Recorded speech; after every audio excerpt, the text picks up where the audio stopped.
It is Friday. Yeah, thank goodness. And today is the official launch of the Daily Dope. So if you're looking for the latest in tabletop gaming news, geek culture, tidbits, so on and so forth, you've come to the right place. Because the Daily Dope is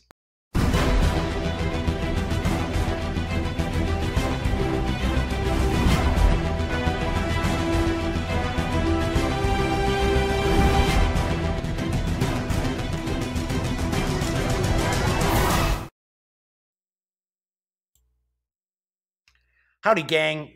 I am Jeff McAleer, and if this is the first exposure you've had to the Daily Dope, which it ought to because there were only a couple of test streams over the last couple of days, or if you're not familiar with thegaminggang.com, I happen to be the founder and editor-in-chief of The Gaming Gang, thegaminggang.com. And this is a brand new show that I'm going to share loads and loads of cool info. I'm going to have the latest in board gaming and role-playing game news, different geek culture nuggets about comics and movies and TV, live unboxing, live reviews, interviews, guests. We may see my best friend, Elliot Miller of voiceofe.com, making an appearance or two here or there, maybe, possibly. Elliot might be watching. Come on, buddy. We can do a Skype thing. It's not that difficult. Anyway, just so you know, this is still a work in progress. There are a few things that are being ironed out. If you take a peek around on your screen here, you'll see that there is a chat right over here. And that is actually a mashup of both Twitch as well as YouTube chat. I will mention, I do want to make this a show about us, me, you, not just some talking head sitting there, you know, just spewing information at you or just sharing opinions and so on and so forth. I really want your input and questions, suggestions, so on and so forth.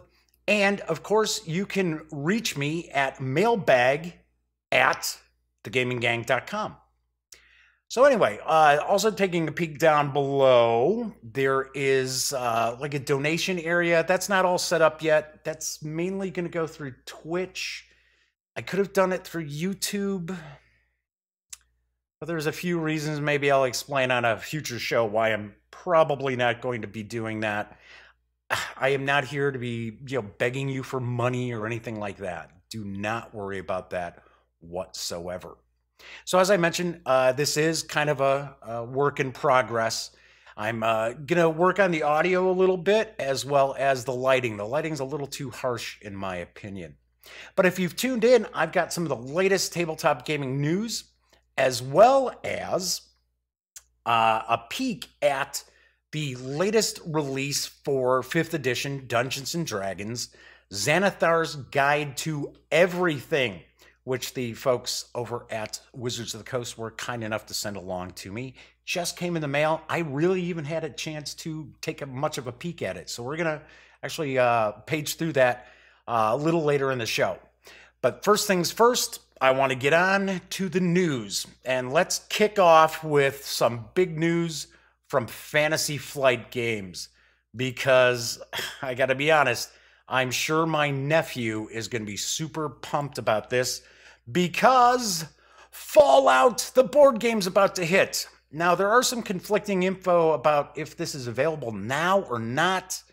I'm not sure, but here's the dope from Fantasy Flight. A sprawling wasteland lies before you. And beyond, my goodness, here we go again. My teleprompter is just going way too fast. This is why I hate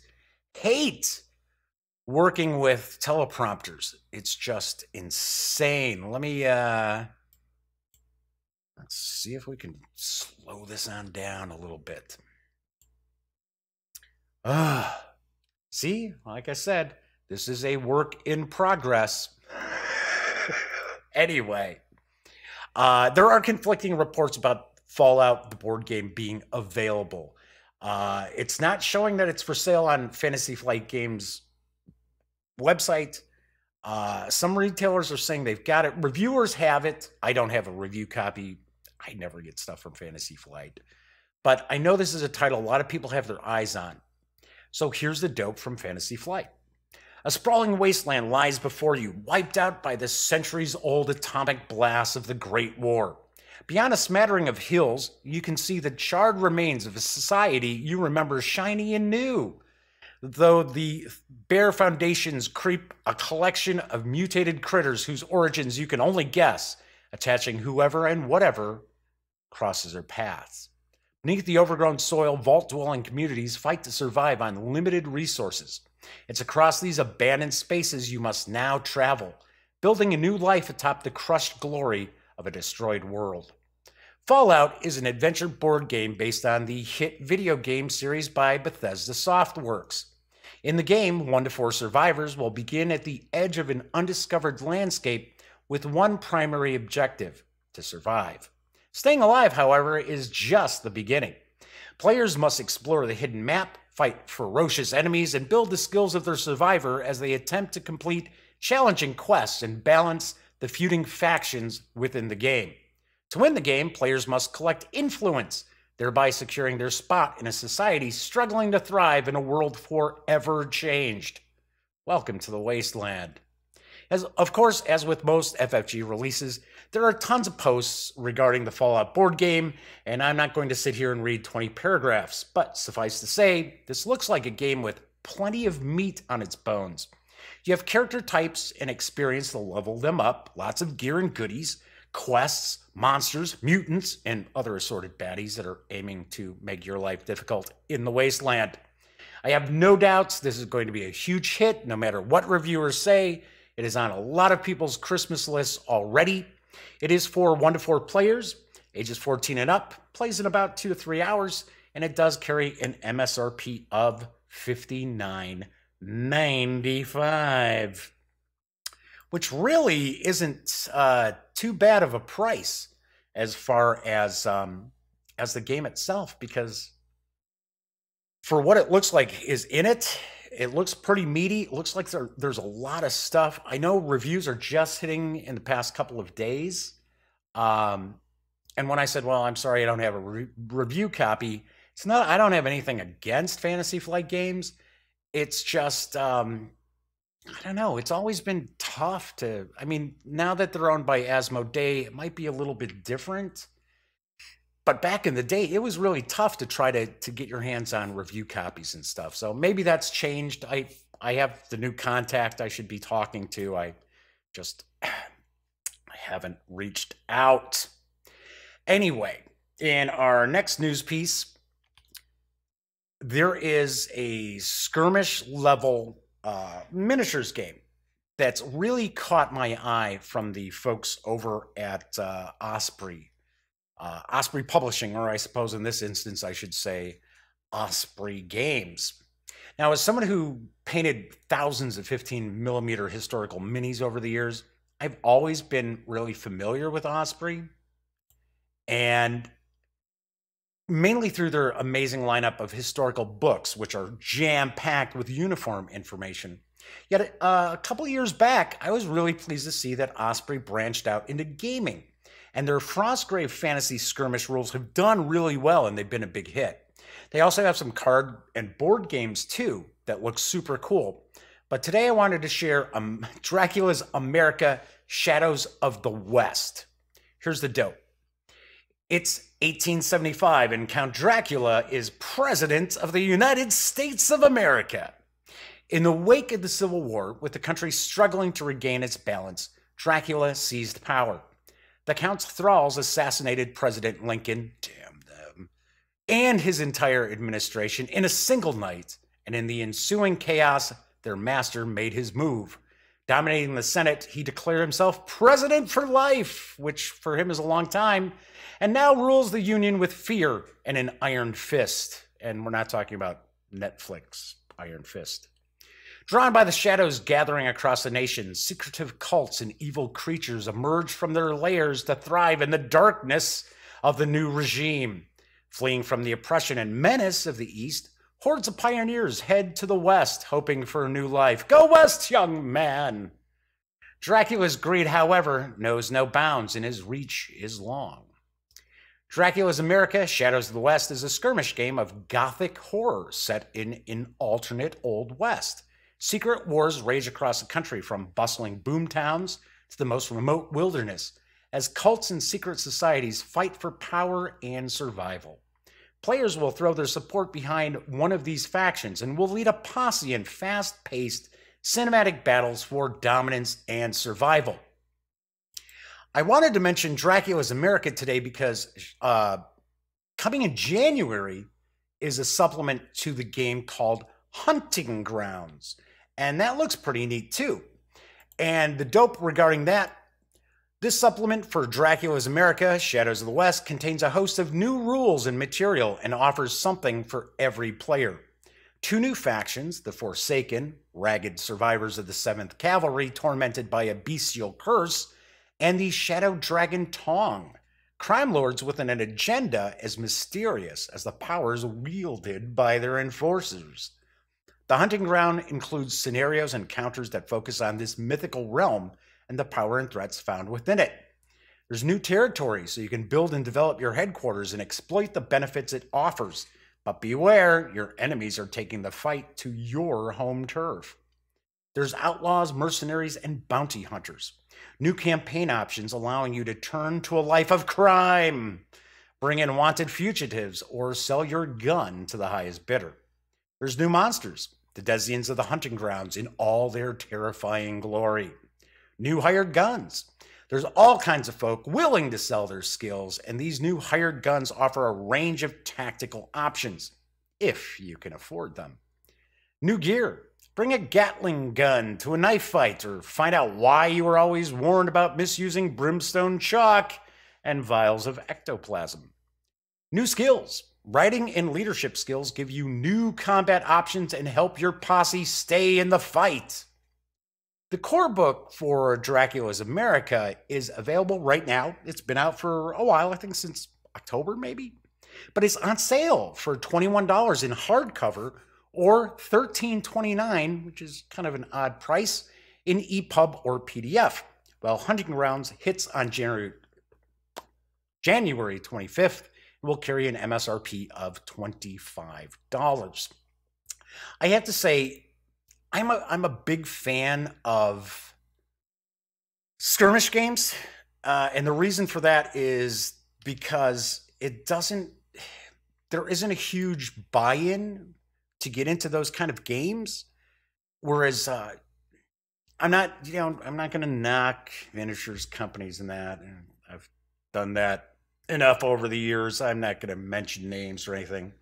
But some games require you to have 40, 50 miniatures at anywhere from $6 to $10 a pop just to really get a good game going. Whereas skirmish games, usually you get away with about a dozen figures on a side, sometimes not even that many. Wetting my whistle here. So I really dig the entry level pricing to get into a skirmish war game or skirmish miniatures game.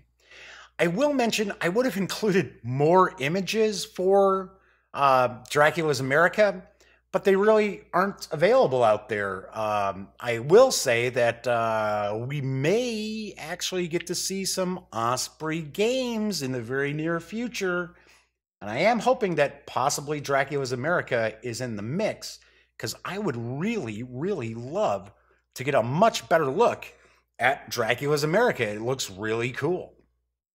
Moving on to our next news piece. If you've got kids, you're probably always on the lookout for titles which are going to entertain them well. At the same time, don't send you scurrying off to the liquor cabinets in a vain attempt to ward off the sure-to-be ensuing boredom. If that's the case, WizKids might have a new game that's just right for you. Here's the dope. WizKids is pleased to announce the brand new card game Yummy World Party at Picnic Palace. Say that 5 times fast. Brought to you by Kid Robot and the designer who brought you Sushi Go, Phil Walker Harding. And it's now available in North American game stores. Set high atop the magical sprinkle tree, the picnic palace is where food is fun and fresh-baked friendships and adventures meet. The goal is to invite as many food friends as possible and score points based on who you draw. For a 3 to 4 player game, each person gets 30 invitations, 4 for a 2-player game, which they'll use to build up points. The cards are laid out face down in long rows of 9 to 12 cards, depending on the number of players. During each turn, a player can choose one of a variety of actions. One action is the player can flip over cards to reveal which character is underneath. This helps see who's on the board, but sets other players up to score points. Another action is to use one invitation to pick up an entire row of face-up characters. Each character is worth a certain amount of points, so choose wisely. Third action that's available is using the Polly Pickle card, Polly Pickle, which allows a player to take any one card without using an invitation. Once all players have filled their invitation cards, the points are recorded and a new round begins. Discard all cards that were used, reset the board, and with new upside-down cards, and begin inviting friends again. After 3 rounds, whoever has the most points wins. In a world full of fun, fancy, friendly food, everyone wants to go to the party. Grab some friends, both human and food alike, and go pick up Yummy World Party at Picnic Palace for an MSRP of $14.99. So not too shabby. I have to admit, speaking of WizKids, they had a press release for a game, I think it was yesterday or day before, that it's supposed to be like a family game, kind of a humorous game, but the players are like stranded on a deserted island after a plane crash or something. And it's basically, they turn to cannibalism. Sort of like, wait, what? It's like, no, seriously, that's not really family friendly, is it? At least this one we're talking about here is family friendly. Next up, it is Friday. So I am sure that is going to bring a smile to plenty of people's faces.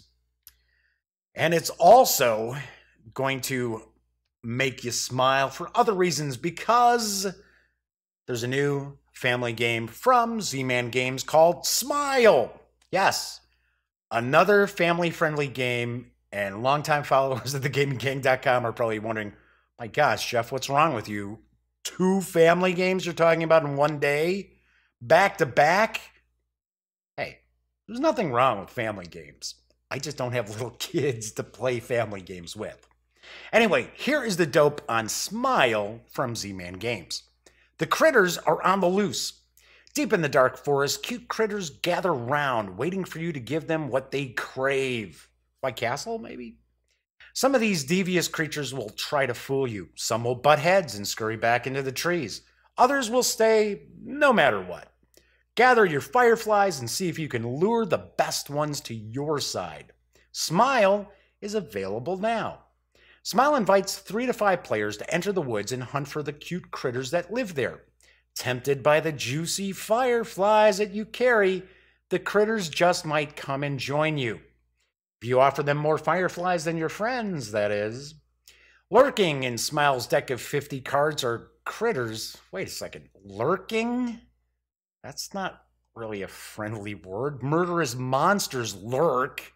Friendly creatures hide? Anyway, these critters range in value from -5 to +6, and it's up to you to gather the group worth the most points. During each of the game's 10 rounds, you have the chance to attract valuable critters to your side by bidding your fireflies. Placing fireflies on the critter with the lowest value will keep you in the running for the more valuable critters, but these tasty bugs go quickly if you're not careful. You can always back out of a round and collect a card with at least 1 firefly on it. The fireflies you collect this way are yours to spend in later rounds, but the cards you take this way could deduct points from your score. Play carefully to make sure you have enough fireflies when you really need them. With simple rules and adorable art, Smile appeals to the entire family while opening up all sorts of possibilities. You never know what cards are coming out of the deck each round, giving you the opportunity to subtly manipulate your opponents and get your hands on the best critters. I love manipulating my opponents. Smart players will drive up the bidding on lower value critters and manage their risk by avoiding the critters that subtract points from their score.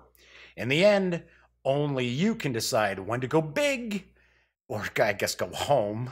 Oh no, I guess, or when to hold back and gain more fireflies. No matter what, you'll be surrounded by a group of critters at the end of a game, and there are plenty of ways to gather the best ones beyond bidding fireflies. For example, having 2 critters with the same color in the upper left corner of their card removes them both from the game. Grabbing 2 of these cards could help you eliminate your cards worth negative points, but be careful. You could just as easily get stuck with a critter that forces you to discard your most valuable cards. To win, you must outsmart both the critters and your opponents. Smile! Okay, yes, I'm telling you to smile, but yeah, okay, it's the name of the game too. Cute critters peer out of the darkness, hungering for your fireflies. These creatures may be adorable, but some are tricky. Pay close attention and bring home the cutest collection of critters in Smile, on sale now. Smile is for 3 to 5 players, ages 8 and up, plays in around 30 minutes, and carries an MSRP of $19.99. So that's pretty cool. I like the artwork. The artwork looks pretty neat. Kind of bizarre. Let's see if we get back to that one slide that's going past. And a lot of these games, I wish I had more art to share with you, but some of them there's just just a few images. There we go. There's like a Cheshire cat on the right who looks kind of neat. So yeah, kind of cool. Anyway, I have to say I'm a big fan of Dynamite Entertainment, and there's a few different reasons for that. First of all, I did mention this news piece on yesterday's test stream, but there were some sound issues. The sound was cutting out. So I did want to share this again. And as far as Dynamite Comics goes, I don't happen to be one of these people who, oh, it's got to always be Marvel. I only read Marvel, or I only read DC. I dig plenty of different comics from a whole slew of publishers. In fact, my favorite comic series of all time comes from a very small indie press. And that comic is, I'm not going to tell you. I'm going to leave you in suspense. Actually, I have mentioned it before over on thegaminggang.com. So if you'd like to comment or email me what my favorite comic series is of all time, I will give you a special shout out on Monday's show. Anyway, as I said, I dig Dynamite, and they publish some really great comics devoted to pulp heroes of the past, such as Doc Savage, the Green Hornet, Miss Fury, and my all-time favorite, The Shadow. Who knows what evil lurks in the hearts of men? I don't know. Oh, come on, it's The Shadow. So, already being a fan of Dynamite, I thought it was really cool when the company made their first foray into the world of board gaming with a successful Kickstarter for Reanimator, the board game. Yep, based on H.P. Lovecraft's classic novella, Herbert West's Reanimator, and Dynamite's own series of Reanimator comics. Here is the dope from Dynamite. Ha! There we go, finally. Welcome to the spine-tingling world of Reanimator, a tabletop game of horror and mad science. You and your friends take on the role of assistants to the mad genius Herbert West. Traveling around the ill-begotten town of Arkham, Massachusetts, you will gather musty tomes, mysterious ingredients, and even cadavers of the recently deceased for your dark work. And what work would that be? To turn back death itself. Up to 4 players will work together, taking on the role of the narrator from Lovecraft's original story in order to perfect the protagonist's experimental reanimation formula. Classic characters including Herbert West, the City Watch, and the undead wander through Arkham to help or hinder the players as they undertake their profane task. Subplots will develop through gameplay, forcing players to respond to new adventures and challenges only the world of Reanimator can provide.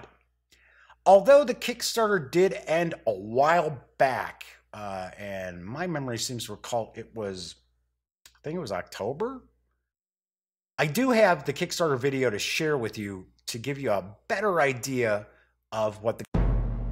Welcome to the spine-tingling world of Reanimator. You and your friends take on the role of assistants to the mad genius Massachusetts.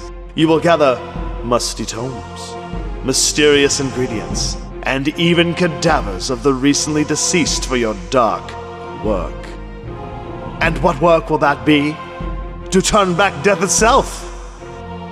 Things are not so simple. The dark dreams of the Elder Ones threaten your path with ill omens and dark portents. The City Watch wanders the streets for suspicious behaviors. What's worse, your own failed experiments come back to haunt you. Survive through 6 serials and over 100,000 possible subplots to prove yourselves masters over nature. A tabletop game of horror and mad science.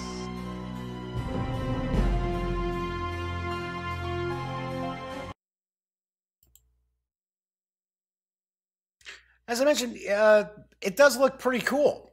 And especially with the little 3D buildings, I think it looks pretty neat. You don't really see it too much in the video, but I have seen a couple of pictures, but they weren't from somewhere I could share them from. You know what I mean? I don't want anybody busting my chops.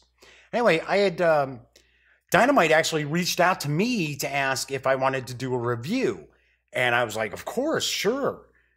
Lovecraft, board game, come on. You just tell me that, I come running. And I'm not sure when I'm going to see the review copy, but I will have a live unboxing as soon as I have it in my hot little hands here. And we'll actually take a peek at the game together because these I've got unboxings, plural, I have planned, are going to be live. We're going to get to see all this stuff and experience it for the first time together. I also do want to mention, a little birdie has told me that Dynamite has another Kickstarter in the works. It's not out yet, but it is another game that they've got in the works, and it's going to be based on Red Sonja. So that's pretty cool too, especially if they maybe get Gail Simone involved somehow.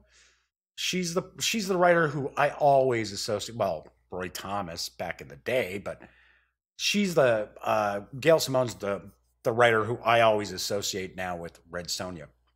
Anyway, also speaking about comics, and this show is going to include comic news and things like that. It's not always going to be about tabletop gaming. It just happens to be that way today because that's pretty much all the big news that's out there.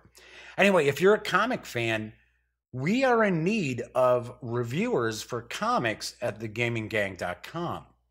We have companies that want to provide us with digital titles for review, and you get them 2-3 weeks usually before those comics actually hit stands. And I wish I could get people to jump on board. I guess everybody wants the physical comic book to review, which is silly because no one does that anymore. I'm not even sure if DC still does that because they were the last company that still actually sent out physical comic books for review. Anyway, if you would be interested in possibly reviewing Zenescope Entertainment, there's Titan Comics from the UK, which they do Doctor Who and Torchwood and Penny Dreadful. They've got a lot of different titles out there. Valiant Entertainment, another great comic company.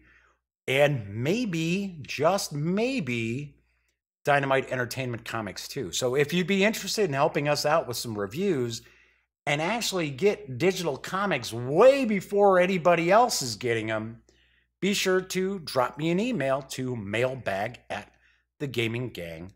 freshest.com. So, just thought I'd let you know that. And then, finally, are you a Trekker? Do you like great beer? Well, then you might just be interested in giving Shmaltz Brewing's Star Trek Captain's Holiday a try. Yes, Shmaltz Brewing is celebrating the 30th anniversary of the premiere of Star Trek The Next Generation with an all-new brew. 30 years. I just love running across stuff that reminds me just how old I am. I wish I had a couple of Captain's Holidays right now, maybe to drown my sorrows. Just kidding. Anyway, here is the dope from Shmaltz Brewing. Just in time for the upcoming holiday season, Shmaltz Brewing Company nationally releases a new collector's edition beer commemorating the 30th anniversary of Star Trek The Next Generation. 2017 marks 30 years since Star Trek TNG premiered in September 1987, and Shmaltz Brewing follows its summer release of Star Trek Symbiosis with the latest tropical getaway that's brewed with orange peel and lime, Star Trek Captain's Holiday. CBS Studios has teamed up with Shmaltz for the only officially licensed Star Trek beers in the United States. In 2016, Shmaltz debuted 2 critically acclaimed Star Trek Golden Anniversary ales to celebrate the 50th anniversary of the iconic franchise. Star Trek beer, man. What can I tell you? Under license by CBS Consumer Products, the first extraterrestrial elixir of 2017 was Star Trek Klingon Imperial Porter. And this week, Star Trek Captain's Holiday transports itself in 4-packs to retail outlets in 35 states across the country and will actually be on draft in some select bars. You don't have to be a Starfleet captain or negotiate a difficult trade agreement between the Gemarians and Decliads to deserve a little rest and relaxation. For those who might remember, in the Star Trek Next Generation episode, Captain's Holiday, Commander Riker tricks the captain into buying a small statue called a Horgan, I believe it was called, when he arrives. And after he's accosted by a steady stream of women, he finds out that this little statue means that, I guess we would say he's available. Anyway, enjoy the lemon, lime, and orange citrus flavors of Captain's Holiday Ale and engage in a well-deserved vacation with every sip. I have to say, that sounds interesting, and I'll have to see if that's available here in Illinois. Hey, maybe I'll even reach out to the brewery and see if they want to beam me over a 4-pack, and I'll try one on the air. Hey, you never know. Although I got to admit, that lime orange peel, wouldn't you think that's more of a kind of a summer drink? I mean, that seems to me like summer flavors more like anything else.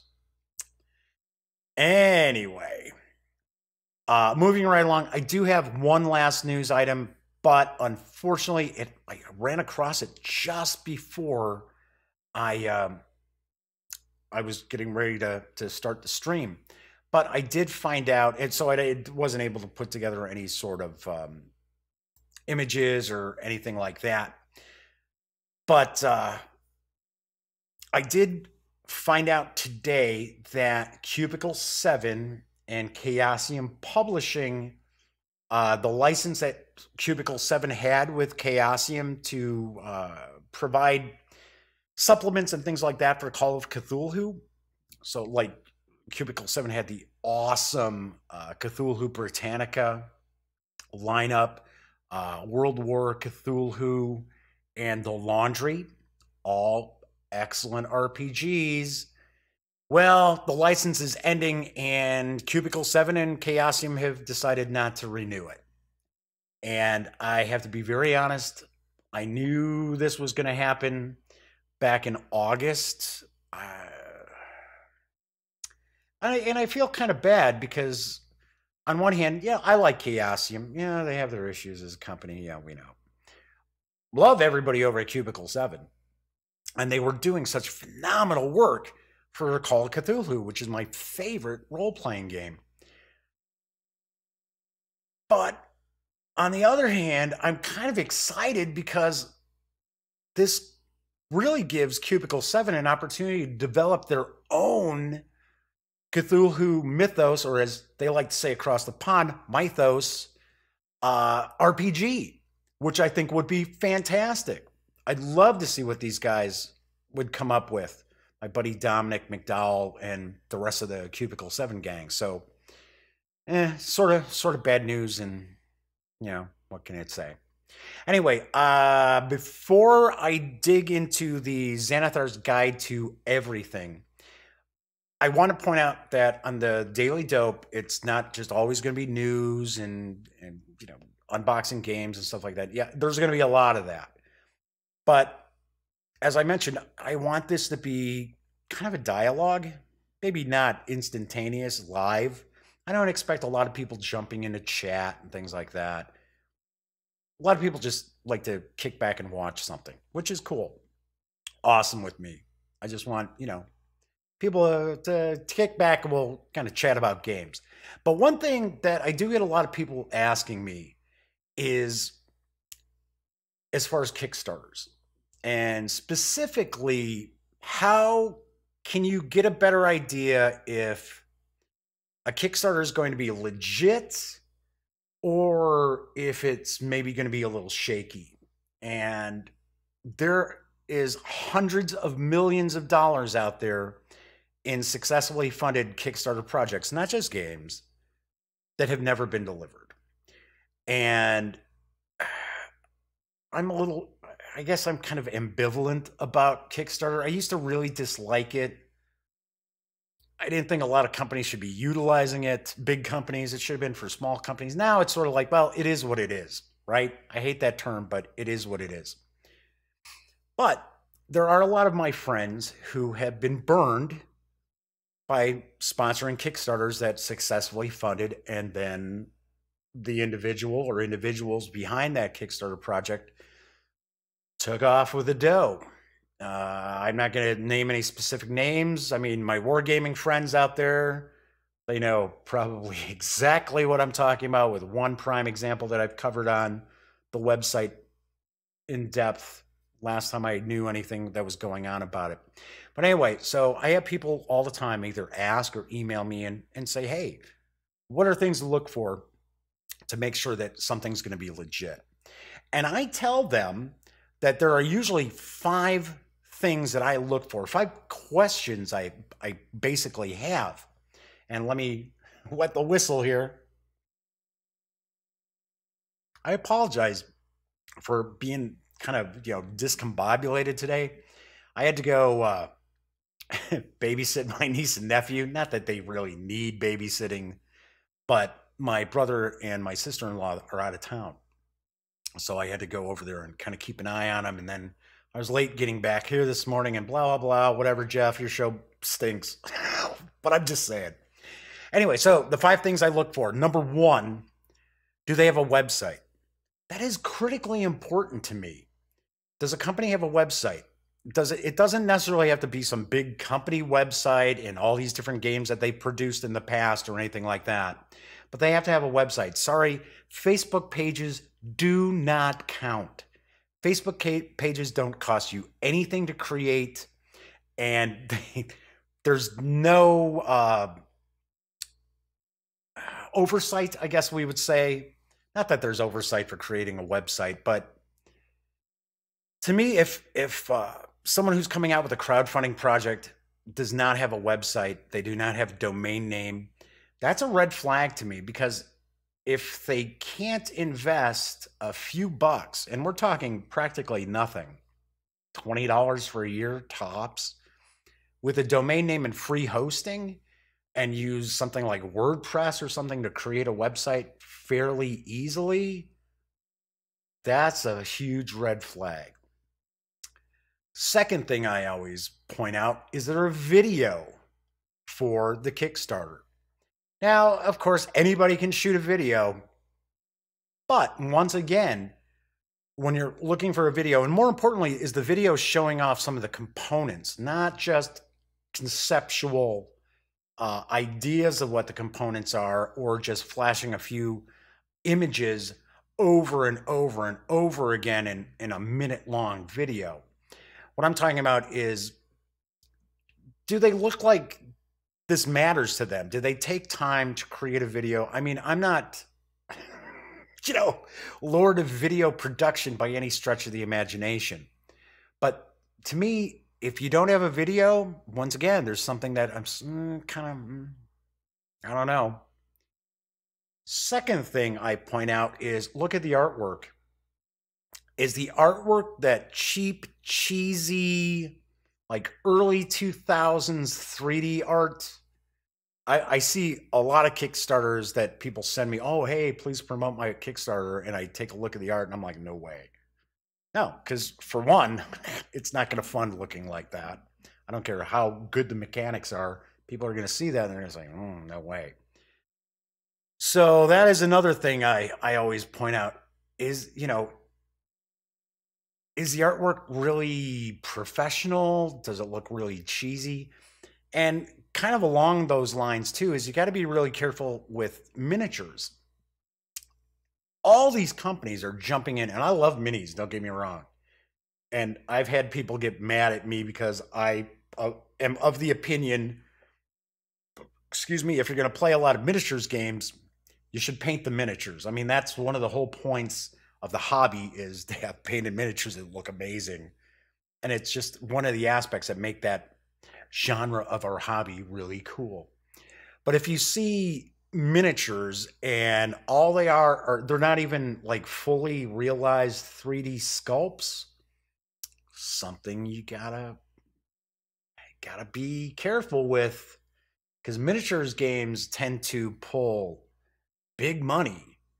Especially, you keep an eye out if it's a miniatures game that's on there and the renders look really cheesy, and all these pieces start coming together, and then they have a super low goal as far as to fund, because producing miniatures are not cheap, because they have to pay for each of those sculpts. Companies have to pay for the sculpts, unless they're, like Reaper Miniatures that produces their own sculpts. Most of these companies don't. They outsource to China normally to have this stuff done. So, okay, so that is the third thing I always tell people to look at.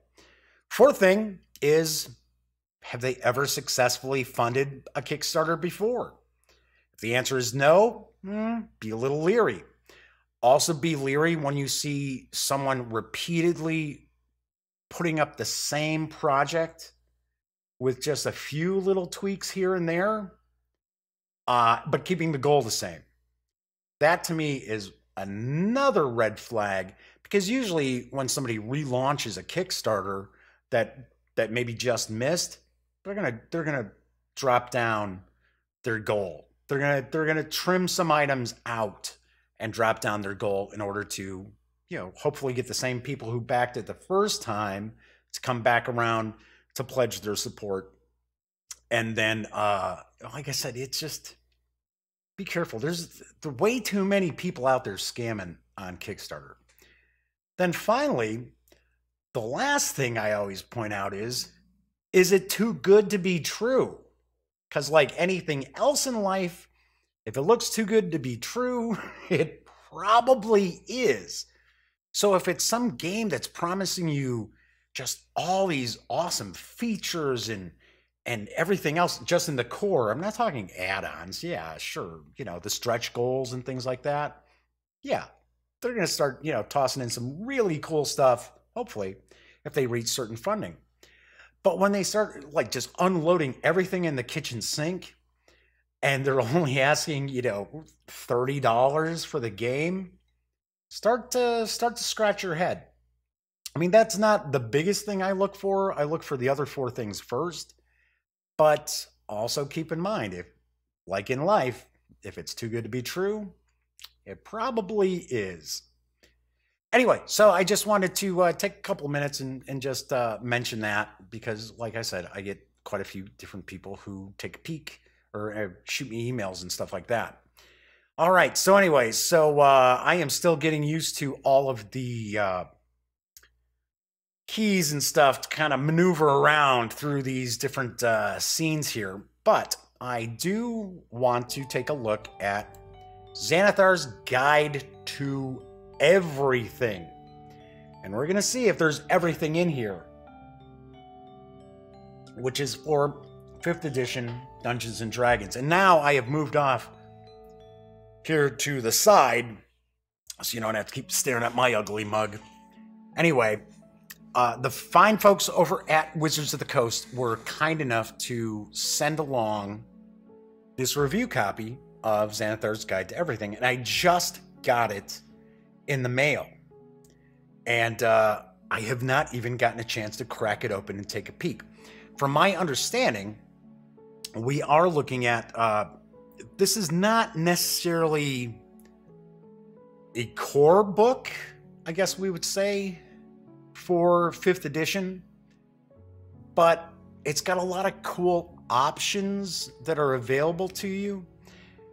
Myself personally, and in future episodes, I'm going to talk more in depth of role-playing games and how I like to run role-playing games and throw out some pretty cool ideas that are not enough people even explore, or maybe some of them don't know anything about, to make your games more exciting, more memorable. That's the important thing for me, memorable games.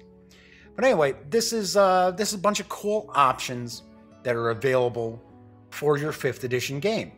So it isn't as if this is critical. You gotta get it. Oh my God, it's like the monster manual. Gotta have the monster manual or the player's guide. This is also, I don't know if it's still around. I think it might be gone because memory serves correctly, this did come out on the 17th of November. So it's been out for a couple of weeks. But there was a special variant cover for this, which personally, I think the artwork to this cover is way cooler than the variant that certain specialty stores were going to have. Stores that are part of Wizards of the Coast's D&D program. And I have seen those going for something like $80 on eBay. Now, this is a 192-page book, folks. So, I don't know. I mean, it's cool they did a variant, but still, yeah, it's like anything you run across. Right away, it's up on eBay.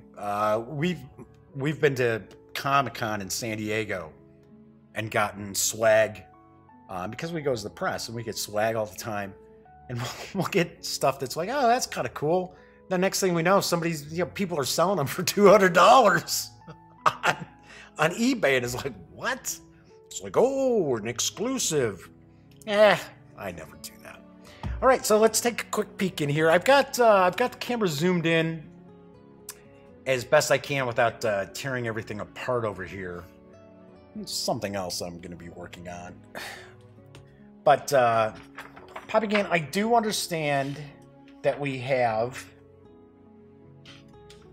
some new character classes. So we've got an introduction, using the book, core rules, 10 rules to remember. One thing I'm going to point out, I'm not going to flip through and discuss every single page in this book. I have seen some role-playing core book rollouts, and there's a video for it, and it's a couple of talking heads holding the book up, flipping page by page. No, not going to do that. But I do want to show this off. So we're going to consider this like an unboxing video.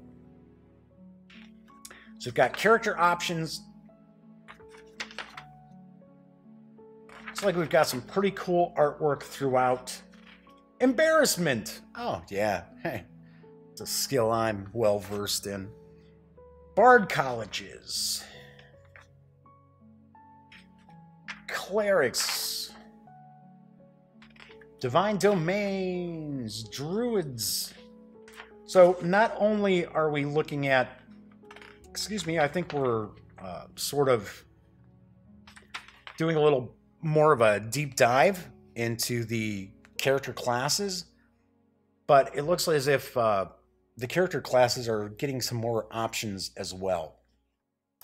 And in case you don't know, and I have to point out that I am not super well versed in all things D&D, because I focus on all different games. I love all role-playing games.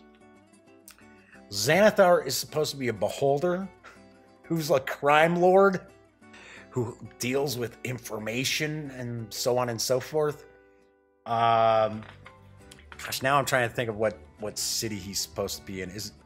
Oh, people are gonna just jump on me for not knowing this.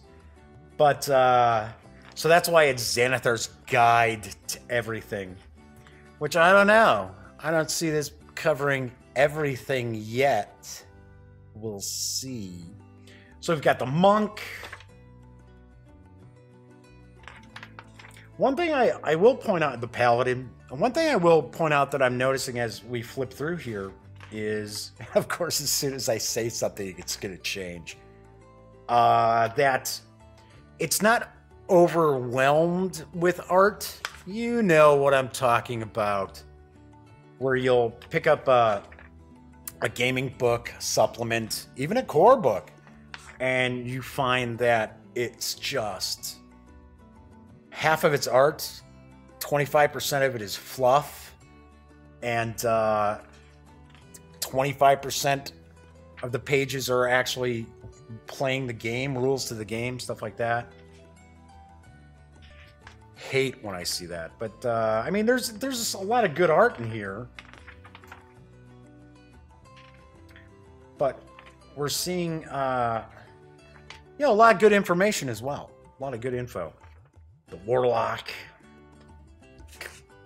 Okay, let's see.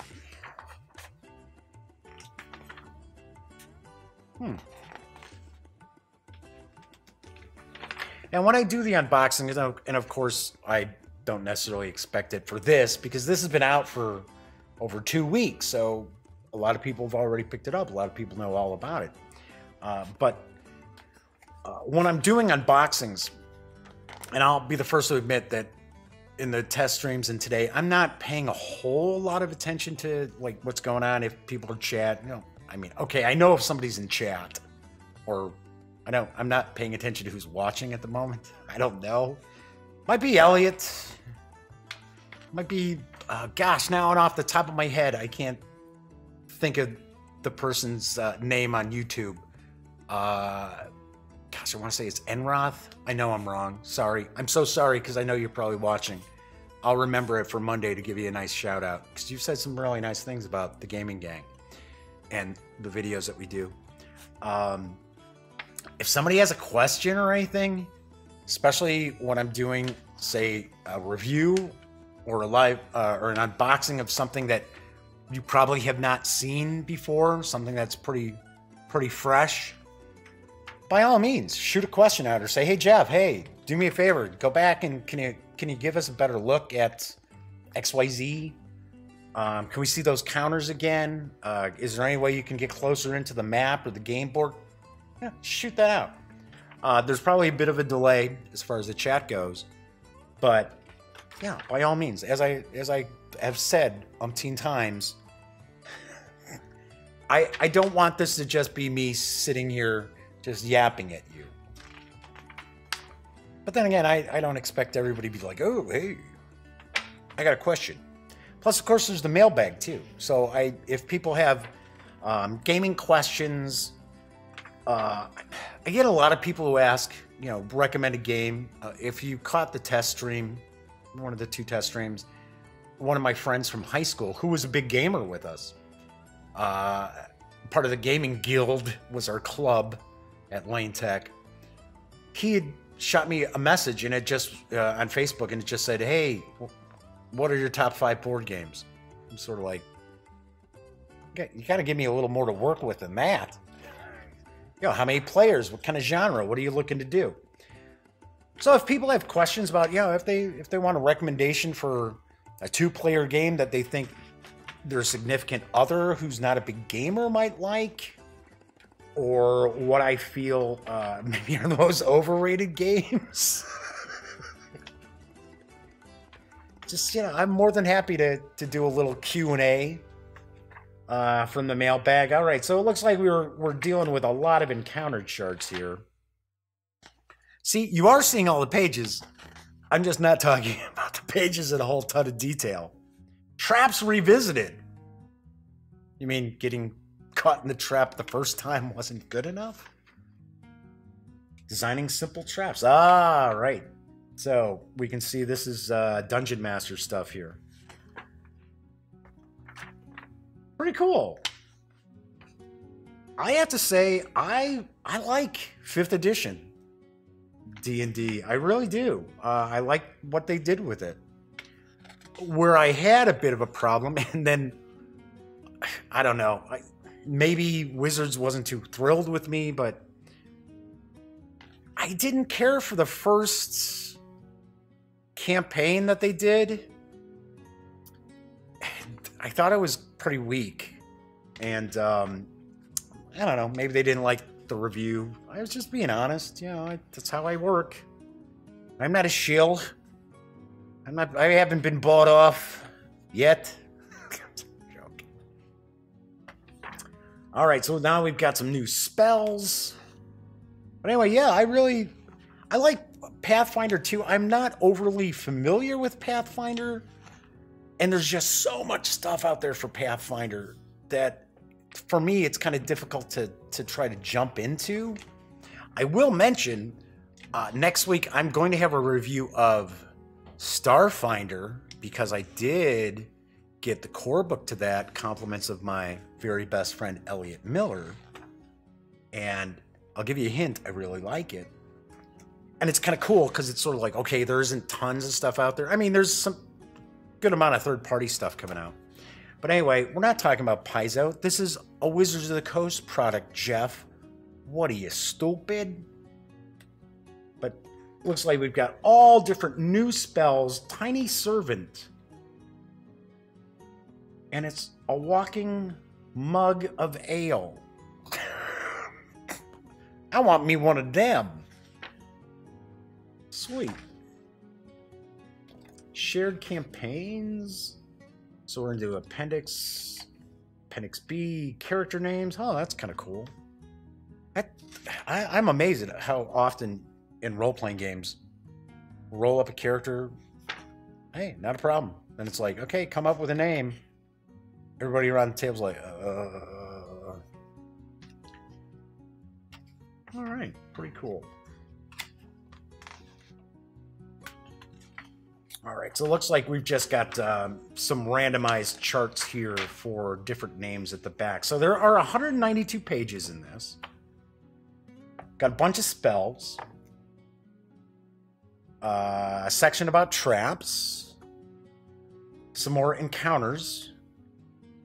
I've never been a huge random table fan, ever. I think that's probably because of all the years I ran Call of Cthulhu games. And randomized encounters and stuff just don't cut it in a horror game. At least in my opinion, it doesn't. But then again, there's a lot more railroading in a horror game when you're running it. Just have to try to make sure the players don't realize they're getting railroaded. So, man, that's pretty nice. This is very cool. I'm gonna dig into this and read it over the weekend, along with some other stuff I'm gonna work out in the duct tape studio. But yeah, this is pretty nice. So this is available now. It is available at online retailers and your friendly local gaming store, of course. They may still have some in stock. As I mentioned, the variant edition of Xanathar's Guide to Everything is selling for like $75, $80. If I remember correctly, I could have swore the MSRP on this. See, this is what happens when you come like racing in the door like 20 minutes before you're going to start the stream. I believe the MSRP on this is something like $34.95 or $39.95. So pretty cool. It is also available in electronic format through what is it, Roll D20, and there is another one. You don't see the 5th edition stuff on Drive-Thru RPG, unfortunately, because I'm an affiliate. So if you bought it from them in PDF, I'd get a little teeny bit. But you can get it in electronic format as well. So that is Xanathar's Guide to Everything. And as I swing over here, so you don't have to be staring at my mug, or now you get to stare at my mug, I should say. Before I wrap up, I just want to say thank you so much for checking out the premiere of The Daily Dope. There's a reason why it's called The Daily Dope. Number one, it's a bunch of different news. It's, you know, news is a scoop. The dope, give me the dope. And also it's called The Daily Dope because there are some folks out there who think I'm an idiot. So, plus, you know, sometimes I am kind of dopey. So there you go. So I'm The Daily Dope, and this is The Daily Dope. So I will be back on Monday, and Monday I will have a live unboxing of Doctor Who Time Clash from my good friends across the pond at Cubicle 7 Entertainment. That's what happens when you're talking for quite a while. Anyway, let's try that again. On Monday, I will have a live unboxing of Doctor Who Time Clash from my good friends over at Cubicle 7 Entertainment. So tune in for that. And of course, as I mentioned before, if you have any questions, comments, suggestions, be sure to email mailbag@thegaminggang.com. Once again, I'm Jeff McAleer. Here's hoping that you have a fantastic weekend, very safe weekend, and I'll be back on Monday.